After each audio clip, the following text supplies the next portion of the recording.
Okay, we've got your welder here. We've done the repair off of the damage from the shipping. And I want to point out the key points that we've had to reposition. If you'll notice right here, I've marked them. There's a number 1 there, and I've marked a 1 there.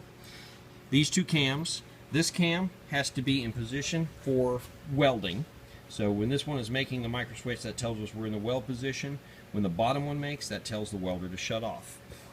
When we come down to the bottom side, you'll notice I've marked all of these now. There's a 1 mark here, here, here, and here. This is going to be considered your base position. As this rotates around, this cam has to match the cams on the top, and this portion here actually tells it where the start position is for the cam motion. So again, I've marked these with a base position. The wedge on the bottom that has the actual stick that breaks over the upset arm, that's controlled by this motion. I'm going to shut off the weld switch, and I'm going to just run a cycle,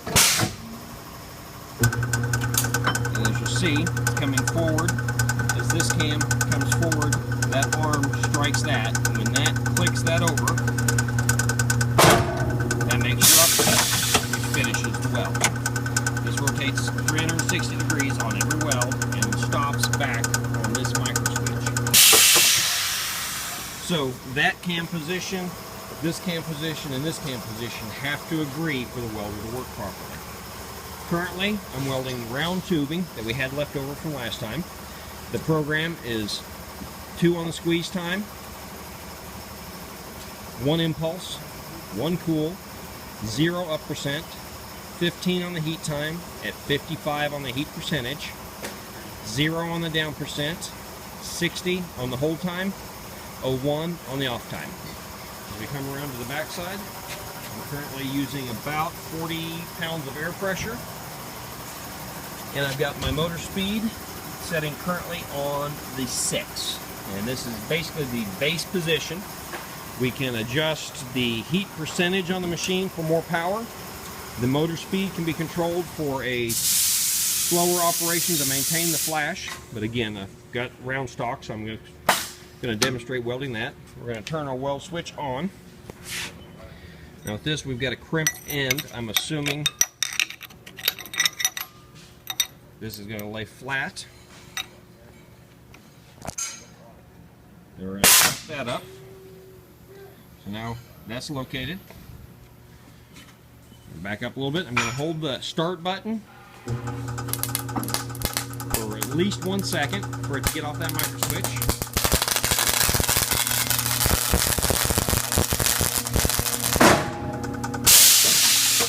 And the weld is complete. You see when we get in there, you get good flash all the way around. You penetrate it into both bars. And we have both sides welded. I didn't quite get my alignment right, but again, it still actually welded the bar, and as I push on it, I've got about 50-60 pounds of pressure on the end of this rod, and it's still holding. There, we finally broke free. And you can see we actually ripped the sidewall out of the tubing. So we're going to consider this the base position. You can always line all of your ones back up to get into the correct location, because essentially some of these cams were as much as 180 degrees out from where they needed to be. You'll notice there's a few differences on the machine from the shipping damage. We've had to replace the bearings, rebuild a couple plates, and replace some of the components, but we've got that back into running condition. So if you have any questions, please do not hesitate to give us a call at 1-800-835-2965. Thank you.